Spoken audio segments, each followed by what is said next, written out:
LGDV, la guerre des vieux. Épisode 6 du livre 2.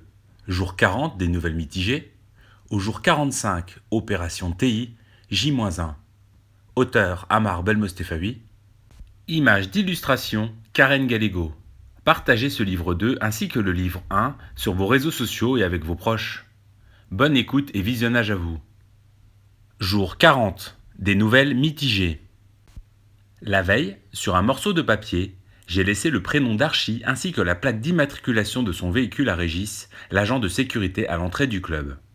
Ainsi, Natalia pourra se rencarder sur ma mystérieuse invitée. C'était chose faite. Après avoir pris le soin d'être sûr de ne pas être suivi, j'ai rejoint le cabaret dans la soirée.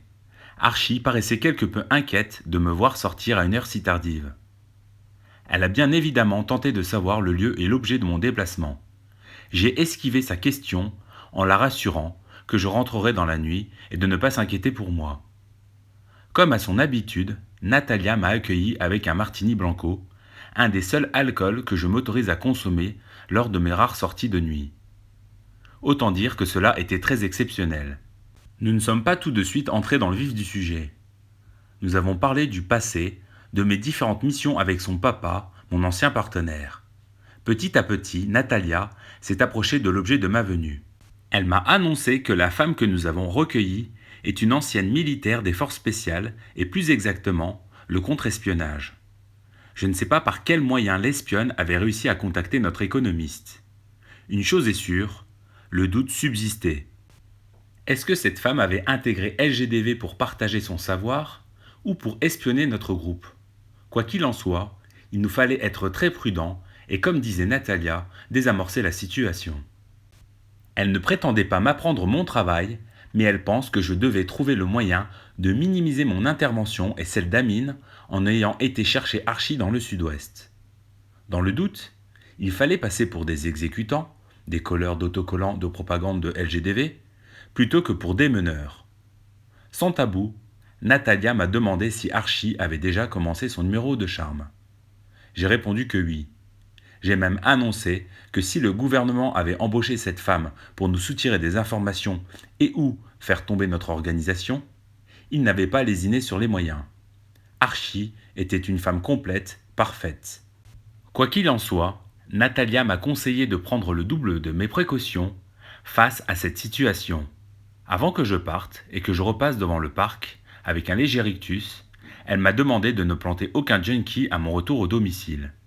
Je lui ai promis de faire un effort. Quand je suis passé devant le parc, personne de présent, pas de toxicomane. C'est eux ma prochaine cible. Sans perdre de temps, j'ai rejoint le domicile d'Amine. Je ne pensais pas qu'un homme puisse dormir avec ce genre de pyjama à rayures. Il ressemblait à un zèbre, ou plutôt à un prisonnier. C'est le même genre de pyjama offert aux résidents de maisons de retraite ou en psychiatrie. Il ne lui manquait plus qu'un numéro de détenu ou de résident côté cœur. Surpris de ma venue tardive, Amine a rapidement compris que je m'étais rendu chez Natalia sans lui. Il m'a fait ce reproche, mais m'a rapidement demandé ce qu'il ressortait de mon entretien avec notre informatrice. Je lui ai tout de suite annoncé la couleur. J'ai proposé de maintenir notre plan, celui de loger cette espionne potentielle chez Anne. La principale raison ? Elle serait maintenue à l'écart de nos opérations. La seconde raison ? Si elle nous dénonçait, notre implication dans nos différentes opérations pourrait être minimisée. Il fallait faire très attention à nos dires devant cette femme, ne pas laisser traîner nos hyperphones et savoir au plus vite comment Archie avait fait pour entrer en contact avec l'économiste. Ce qui est certain, c'est que je n'avais rien laissé de contraignant à mon domicile, rien qui puisse me trahir. Amine, qui estimait qu'il n'arriverait plus à dormir, a proposé de se rendre directement chez Henri pour que nous puissions prendre nos dispositions dans la foulée. J'ai donc emboîté le pas. Il a retiré son hideux pyjama pour une tenue de ville plus classe. Arrivé sur place, l'économiste a tout de suite ouvert la porte. Il ne dormait pas, il lisait. Donc pas d'effet de surprise. Nous avons tout de suite demandé comment Henri était entré en contact avec Archie. L'économiste a validé ce que m'avait affirmé Natalia. Notre rescapée du Sud-Ouest est une ancienne militaire de carrière. Pourquoi ne pas nous l'avoir signalé avant s'il connaissait cette information ? Apparemment, Cette femme a tout de suite voulu s'opposer à cette loi E70. Rapidement, grâce au bouche à oreille, elle a intégré LGDV. Archie, de par son expérience passée, s'est donc imposée comme un leader du groupe. Elle était l'adjointe du responsable, LGDV Sud-Ouest. C'est ce dernier qui aurait donné la boîte mail de Henry à Archie au cas où l'opération ne se passerait pas comme prévu. Nous avons discuté jusque tard dans la nuit et nous avons abordé mon projet d'attaquer le fabricant des fameuses pilules, thyroïdine, la TI comme nous l'appelons. Amine, qui connaissait bien la région, a proposé de stationner les camions que nous voulions dérober dans un entrepôt désinfecté, isolé, suffisamment grand pour garer 10 poids lourds. Il fallait au moins 9 places. Un des camions servirait directement à la vente de TI auprès des junkies. Chaque camion vidé de son chargement sera détruit et remplacé par un autre semi-remorque plein de pilules. Objectif : vendre le maximum de gélules et ainsi provoquer une catastrophe sanitaire auprès des dépendants aux drogues. Les effets de la TI sur la population risqueraient d'induire un arrêt brutal de la délivrance de ces gélules aux personnes âgées. C'est du moins ce que nous espérions. De plus, les fonds rapportés nous serviront à financer d'autres opérations. Notre commando sera composé de 20 personnes, 10 pour conduire les semis et 10 autres pour une autre mission. Jour 41. Envoi d'un courrier à notre contact, le journaliste. Nous avons tout révélé. Nous avons parlé de notre opération avortée dans le Sud-Ouest. Contrairement au gouvernement, nous voulions prouver aux personnes qui soutenaient notre organisation, directement ou indirectement, que nous étions totalement transparents. Peu importe si nos missions aboutissent ou avortent, nous voulions communiquer. Afin d'empêcher le pire, nous avons indiqué le nom des personnes qui avaient participé à l'opération, sans omettre de signaler qu'un certain Davis était un traître et que sa tête était mise à prix. Nous préférions que ces personnes attrapées par les autorités aient un jugement les condamnant à des peines de prison, plutôt que de les savoir violentés, torturés et ou abattus. Dommage que nous n'avons pas pensé à rédiger cette lettre avant.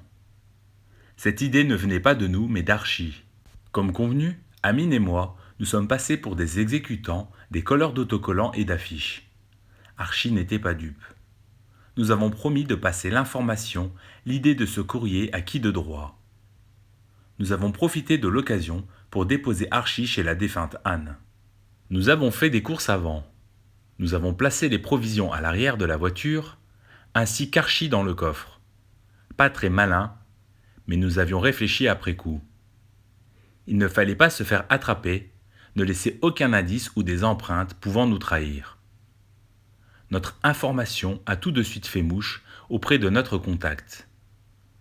Le journaliste a tout de suite lu notre lettre devant les caméras. Son enlèvement ne donnait pas l'impression de l'avoir traumatisé, bien au contraire. Jovial, il savait que l'audimat allait exploser à la lecture de notre courrier et de nos revendications. Moins de 24 heures après, nous pouvions voir les visages défigurés de certains membres du groupe LGDV Sud-Ouest. Pas tous, une partie seulement. Menottés, ils étaient envoyés en détention. Où avaient-ils bien pu passer leur garde à vue ? Archie nous a remerciés dans la foulée. Une partie de l'organisation avait été sauvée. Mais que se serait-il passé si nous n'avions pas dénoncé aux médias le déplacement des nôtres dans un camion frigorifique ? Cette opération avortée, ayant pour objectif la destruction des établissements privés en construction, accueillant un public âgé et riche, aurait provoqué leur perte. Nous espérions attirer encore plus d'adhérents, de volontaires, de soldats pour les prochaines opérations. Le meilleur reste à venir pour ce journaliste et pour notre organisation. Notre interlocuteur devait surveiller sa boîte à lettres et l'ouvrir 3 fois par jour. Il devait espérer un nouveau scoop. Il était déjà passé de simple journaliste télévisé à animateur télévision, envié par ses pairs. Quid d'Archie ? Rien. Nous avons longuement hésité, mais étant donné qu'elle avait réussi à s'enfuir, que personne ne semblait chercher après elle ou de s'en préoccuper, nous n'avons pas parlé de cette femme dans notre courrier. Nous avons préféré attendre que la situation se tasse pour mon hôte. Pourquoi condamner une personne dont nous ne savions pas si elle avait été repérée ou dénoncée lors de cette expédition avortée dans le sud-ouest de la France. Si sa mission était de nous espionner, nous pouvions aussi nous servir de cette femme pour remonter de fausses informations. Grâce à elle, nous pouvions brouiller les pistes. Encore fallait-il qu'elle soit une vraie espionne et pas une citoyenne lambda qui avait été de bonne volonté en voulant rejoindre LGDV. Jour 45. Opération TI, J-1. Pendant qu'Amine lisait un magazine où figurait en première page notre contact, Arthur le journaliste, moi je vérifiais tous nos préparatifs. Pendant que je déplaçais les explosifs dans des sacs de sport ou des valises, lui me lisait à voix haute l'autobiographie d'Arthur, père de 3 enfants. Sa carrière avait fait un bond, tant au niveau local que national, tout cela grâce ou à cause de nous. Ses collègues l'enviaient réellement, le jalousaient même, depuis son enlèvement. Amine n'avait pas conscience que nous risquions, en une fraction de seconde, de disparaître à cause d'une mauvaise manipulation de notre part. Notre organisation était encore trop récente, mais nous avions l'appui de certains anciens. Un retraité, ancien propriétaire d'une casse automobile, nous avait fourni un véhicule maquillé. Ce dernier nous permettrait de coordonner les opérations.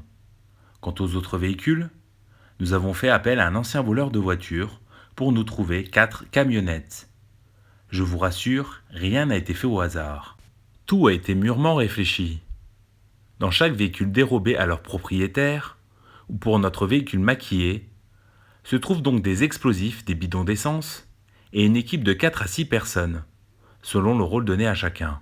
J'appréhende, car les personnes qui participent à nos missions ont plus de 60 ans. Elles ont toutes été formatées pendant de longues années et je crains de voir certains faire machine arrière ou tout simplement ne pas gérer le stress occasionné par cette opération bien ficelée. Après cette lecture de plusieurs pages de la vie d'Arthur, Amine a continué à m'aider à charger la voiture de tous les explosifs. Toute notre vie reposait à ce moment sur un geste un peu trop brusque. Vu la quantité chargée, si explosion il y avait, on ne retrouverait rien de nous. Toute cette matière et matériaux avaient été achetés grâce à la complicité de nos adhérents. Chacun avait eu une liste de courses à respecter scrupuleusement. Le fait de répartir les achats nous a permis de ne pas attirer l'attention. J'imagine que les personnes qui avaient été dépêchées sur les différents lieux d'explosion avaient pu analyser et comprendre les produits et le mode opératoire utilisé pour fabriquer nos engins explosifs. Rien d'exceptionnel, mais je savais brouiller les pistes en ajoutant un leurre dans la composition de mon mélange. J'avais été bien formé par le passé. Bon, j'avoue, j'avais quelques problèmes à doser, ou du moins, j'avais tendance à trop doser quand il s'agit d'un groupe plus qu'un autre. Il vaut mieux trop d'explosifs que pas assez. Plus on fera du bruit, mieux ce sera. Je vous vois venir. À quoi vont servir les explosifs, sachant que nous allons voler des camions remplis de pilules thyroïdines ? Et les bidons d'essence. Patience. Nous avons rejoint notre entrepôt secret avec notre voiture maquillée. Dans chaque camionnette volée, nous avons placé un sac ou une valise d'explosifs. Ensuite, nous avons rendu visite à Archie. Elle était heureuse de nous voir et, il faut croire, contente de me voir. Elle s'occupait des chats et elle avait fait le ménage. Elle envisageait même de s'occuper du jardin. Elle s'est précipitée dans mes bras. Pour ne pas attirer l'attention et pour éviter qu'Archie nous questionne, nous nous sommes garés suffisamment loin pour qu'elle ne doute de rien de notre mission de ce soir. J'espérais la revoir et que ça ne tourne pas au vinaigre cette nuit. Je ne l'ai pas précisé car cela est logique. Elle ne fait pas partie de notre opération. Hors de question de la mettre en péril ou de faire avorter notre mission à cause de cette charmante femme pour laquelle nous avions encore des doutes. Face à ses remerciements insistants de lui avoir trouvé un endroit pour la cacher, nous avons répondu que nous n'étions pour rien. Nous ne faisions qu'obéir à notre hiérarchie. Avant de quitter les lieux, Archie a tenu à me voir personnellement. Pendant qu'Amine rejoignait la voiture, elle m'a entraîné à l'arrière de la maison. Mon cœur battait déjà très fort au contact de sa main contre la mienne. Elle m'a plaqué contre le mur et m'a langoureusement embrassé. Elle m'a demandé de ne pas l'oublier et de faire attention à moi. Avec son doigt, Elle m'a indiqué être dans mon cœur et dans ma tête. J'ai hoché la tête afin de la rassurer. Je l'ai raccompagnée dans la maison, et pour être sûr de ne pas être suivi par cet ange, j'ai rejoint la voiture en courant. Amine m'attendait, moteur en marche. C'est la fin de l'épisode 6 de ce livre 2. Pour vous, Amine et Netzach prennent-ils de trop grands risques? Vont-ils à leur perte? Où s'arrêtera leur folie?